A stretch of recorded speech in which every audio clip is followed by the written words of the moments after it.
What's up, YouTube? It is your boy JB, and I'm here today with the review for The Real Housewives of Atlanta, season 13. I believe this is episode 14.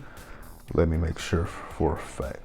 Yep, it's episode 14, and the episode is entitled "If You Got It, Haunted." If you got it, oh, Beyonce. Oh, Beyonce. Oh, okay. Makes sense why they did that. If you got it, flaunt it. Boy, I know you want it. Check up on it. Check on it. And Kenya saying Beyonce. It makes sense. I was wondering why this episode was titled "If You Got It, Haunted." Okay. Let's move on and get into the episode review, shall we?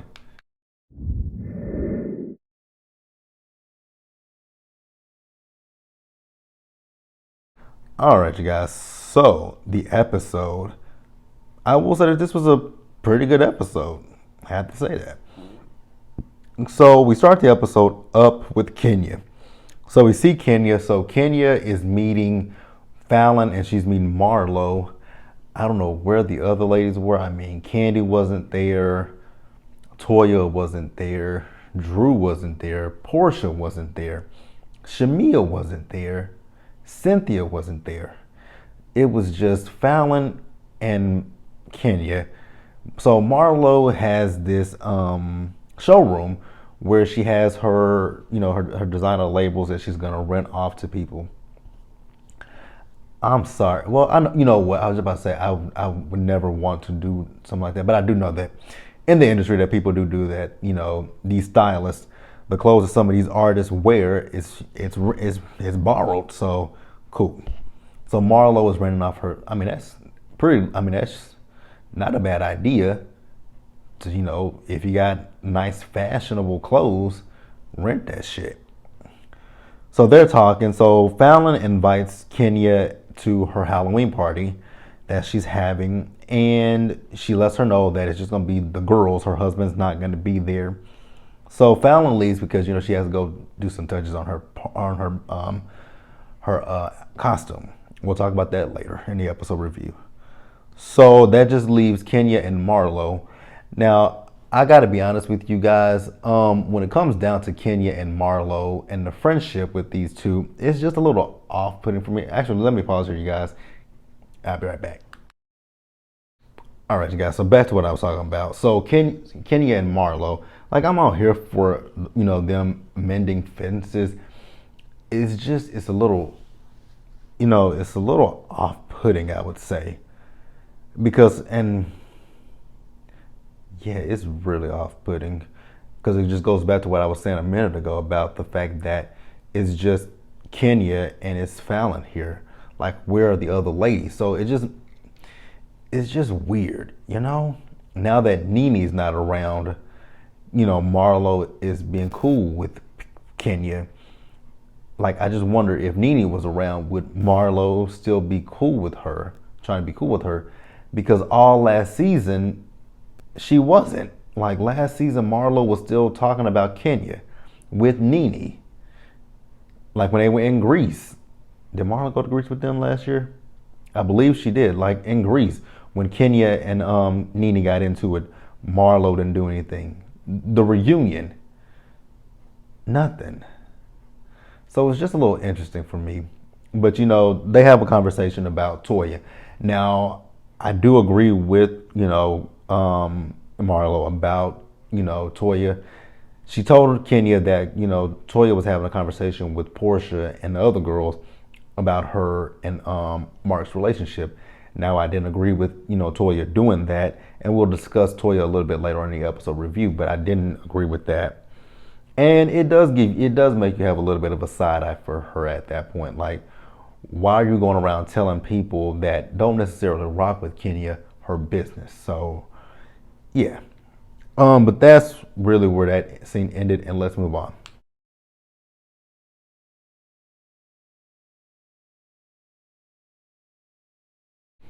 All right, you guys, next let's discuss this scene with Drew. So we see Drew and she's talking to her mom, and she's telling her mom that her agent has got her some kind of gig where she's going to go to New Orleans. So with her going to New Orleans for work, she also wants to make this a girls' trip. So this is going to be the second, and this is going to be the last trip of the season. So the season is actually, I know the season is winding down because I believe last week Andy tweeted for questions for the ladies for the reunion. And this is going to be a jam-packed reunion because everybody's going to be at the reunion. Now, I don't know in what capacity they'll all be there at the reunion, but he said tweet him questions for, the 5 ladies, which is Drew, Cynthia, Kenya, Portia, and Candy. But then he also included the friends in his tweet, which is Shamia, Toya, and I believe he added Marlow. I believe it was Marlow included in that tweet as well. There was no Fallon, and there was no Tanya.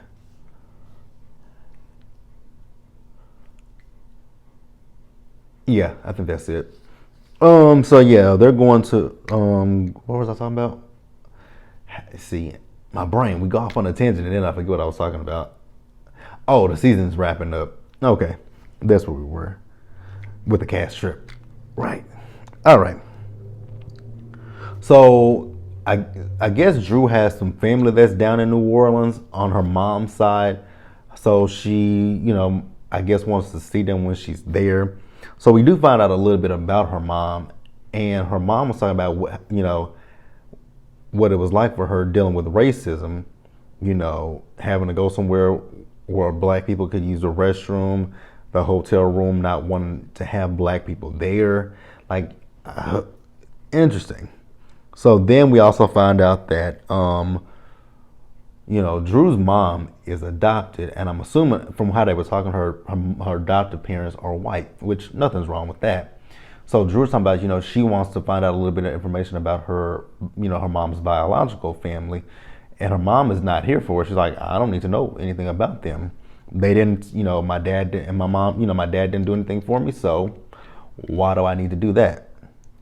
So then, I guess Drew was feeling some type of way because of her son, Josiah, which we later saw, Drew's mom was, talking to him about his work. So Drew went to talk to Ralph about Josiah. And the thing is, Josiah's father was in prison and he went to jail before he was born. So the only father that Josiah knows, which Drew said this before, the only father that he knows is Ralph. So now that his biological father is out of jail, he wants to have a relationship with him. And, she brought it up to the son before, but he said no, that he didn't want to have anything to do with him or, speak to him, which is understandable because the child is 9 years old. It's completely understandable. Now, the one thing I will say about this scene with Drew is I just did not like them continuously calling him old daddy. Like, I didn't agree with that, and I'm glad Ralph, even Ralph said something about that. He was like, I don't like, saying old daddy. And I guess the reason, she explained the reason why they say old daddy, but I mean, you got to correct that. You can say, I don't know if you would understand biological daddy, but you could say bio dad. You could say, or you could, whatever his dad's name is, you could say daddy, let's say daddy, his name is Ken. You could say daddy Ken, and then you got daddy Ralph. Like, you could do that. So that way it's, like I said, because old daddy it didn't sound right to me. So in a nutshell, Josiah, and I think it's just because the child he's young, he doesn't understand all of this stuff. He says no, but then he says maybe it'll be a maybe. And they'll deal with that. And I do love what Ralph told him about his dad. But yeah, eventually hopefully he'll come around and get to know his dad, especially if his dad wants to be a part of his life. Like Ralph said, you don't want him to resent you once he gets older and be like, so you kept me away from my daddy. Like, why would you do that? So let the choice be his. And let's move on.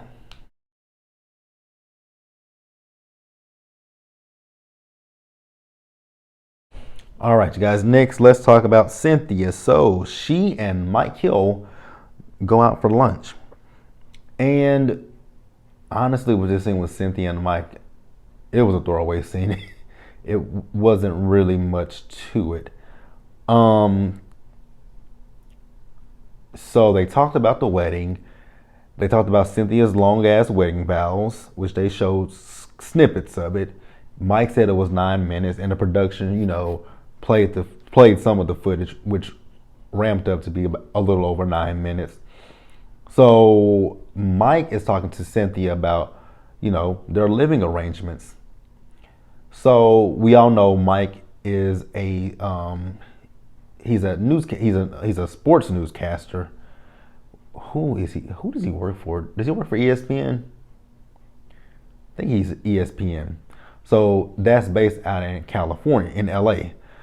So, people have been speculating this might be Cynthia's last season, especially with him living in LA. And will Cynthia go there? Well, Mike says to Cynthia that he is, thinking about, looking into a place in Atlanta. He likes Atlanta, and, it'll be a place for him and Cynthia, but he'll keep his place in LA, which makes sense. If they have business or work to do out there in LA, they can just have the place in LA to stay at. Kind of like what Tamar, and Tony. Was it Tony and Tamar? Or is it just Tamar? Maybe it was just Tamar. I know Tamar had a place in Atlanta and in LA. But yeah, they're gonna do that. And I think it's a smart choice. But what's gonna happen to Lake Bailey? Because I do understand it. Lake Bailey, Cynthia got that after her divorce from Peter. And, Mike has his bachelor pad out there in LA. I mean, why don't y'all just make Lake Bailey, y'all? I mean, I get that that's Cynthia's home, but I mean, if that's where you guys have been staying for the duration of your relationship, why fix something that's not broke? So while they're sitting at lunch, Drew calls Cynthia, and Drew tells Cynthia about, her wanting to make the girl, her trip to New Orleans, the girls' trip, which production put her up to that. And she shaded Kenya. I'm going to shade Kenya in a little bit. So Team Twirl, actually, I'm not really going to shade Kenya. I'm not so happy about Kenya's choices in her costume. But let's move on, you guys. All right, you guys. So we're going to wrap the episode up and talk about the Halloween party. So this time I actually took down all the girls' outfits. Some of the outfits were very questionable. Some of them were very questionable. So we're going to go in order of my list. Did somebody just text me? I'll look at it in just maybe. Let's see. Should be on my phone. Oh no. Whatever. All right. So Candy, she was a cheetah. I liked her look. Cynthia was hand sanitizer. A downgrade from her being 50 Cent a few seasons ago. Shamia was an astronaut. Fallon was Medusa. I loved her as Medusa. Drew was Cats. Okay. Latoya was a dead mermaid. Okay. I was thrown off by that one. Portia was a domestic cat. Okay. And Kenya. Kenya. Girl. So nobody told you, I mean, where did you buy that costume? When you tried that costume on, you didn't think that for a minute that might be something that you shouldn't put on? Like, you dressed up as a Native American. It was offensive as hell. I mean, so offensive. Like, that dressing up as a Native American is not something that we shouldn't be doing that. That's very cultural appropriation. That is also, So to draw an equivalence, you dressing up as a Native American, and I know people on Twitter talking about, well, how y'all know she doesn't have Native American in her? That's not the case, baby loves. It's not the case. It's still culturally insensitive. Like, that's the same as someone going in blackface. You don't dress up as a race of people. Like, I'm not gonna go to a party and try to dress like an Asian man. That's insensitive. I'm not gonna go to the party and try to dress like a Hispanic man. Insensitive. I'm not gonna go to a party and dress like a Native American. Insensitive. Just like I said, I wouldn't want somebody to go to a party and paint their face black, pretending to be me. That's not. It's one thing. Like, people can, and I've saw some white people who've done it. Like, you can show appreciation to a culture, but you don't have to. But that she did was just so wrong on so many levels. On so many levels. Like, if a white person wants to go as Beyonce, they could just throw on a wig and they can buy one of her, do a previous costume that she's done and not have to put on the makeup. Now, with this Native American thing, you just definitely shouldn't have put that shit on. Like, and when she got to the party, I'm like, is nobody gonna tell Kenya that this is not the outfit to wear? But, her team, when she got dressed, again, nobody said, damn, Kenya, don't wear that. It ain't for you. No, ma'am. Now, at this party, I have an issue with LaToya. I feel like LaToya is jealous of Fallon because she kept taking jabs at Fallon left and right. She was talking about the fact that Fallon slept with her husband who's 65 years old to get that house. Girl, what does that have to do with you? Are you jealous that you didn't sleep with Simon to get a house like that? Like, you are really, really bothered by her.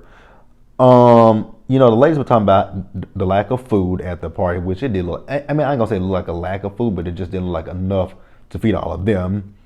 Some of them were talking about it was boring, whatever. So then we also find out that when the nieces had their party, that Drew and Toya went home together. I'm like, oh. Drew said, she was drunk and I didn't want her to go. I didn't want her to, hurt herself or anybody else. That's cool.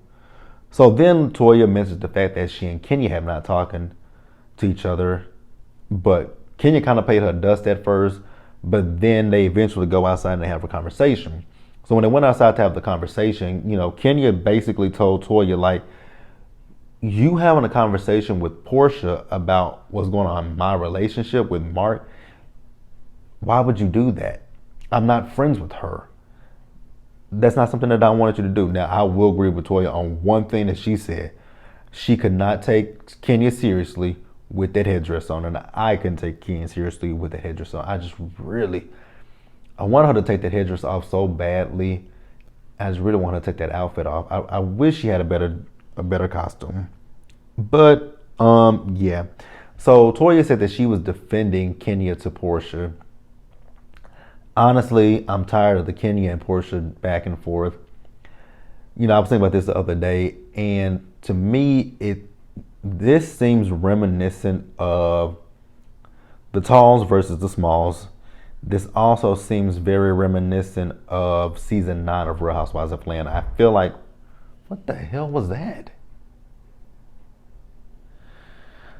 This feels reminiscent of, I feel like we're going to get ready to go into a dark season of Real Housewives of Atlanta, and I'm not here for it. So Portia was late to the party. She dressed up like I said, she was dressed up as a domestic cat. I really hate this place sometimes. So let's see. So Portia, when she came in, she asked where Toya was. So Toya and Kenya came back in. Toya gave Portia a hug.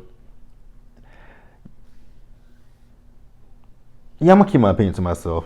I'm not gonna say what I was thinking. So Toya talking about how boring it was, so she was ready to go. So she asked Kenya to walk her out, and Kenya said, "Well, Portia said she'll walk you out." So she said, we're not going to walk me out? She says, no. So then she asked Portia to walk her out. Portia and her go outside and sit. They had this conversation, and much like with Portia, I was sitting there like, Portia, like, what is she talking about? Because she was talking in a circle. Because she was talking about the fact that, Kenya didn't like the fact that they kissed each other, and Portia's like, what does that have to do with me? Exactly. Then she was talking about the fact that, her and Kenya talked about her telling Portia them about her relationship with Mark, and Kenya and Portia like, but you were defending her, but you talking about you defending her, but nobody was talking about your friend. And then Kenya was ready to go, so Fallon walked Kenya outside. Now I don't know how things went left at this point, but Toya was so rude and disrespectful. She kept calling Fallon bitches, and she called her some hoes. Whew. She was lucky to deal with Fallon, because I would have busted her all upside her head. Like, what? You at my house and you started disrespecting me by talking about my husband. Now you calling me out my name. Oh yeah, it's on and popping. But Fallon did run that garage and get that golf club. She was ready for Toya. She was ready for her. But that's the episode, you guys. Be sure to like this video, leave your comments in the comment section below, and subscribe to the channel. And hit that notification bell button so you guys are aware of when I drop anything else. Share this video, and into the next one, you guys. Stay safe out there. Take care of yourselves. Wash your hands, wear your mask, and social distance. And I'll see you guys in the next one, which is Married to Medicine.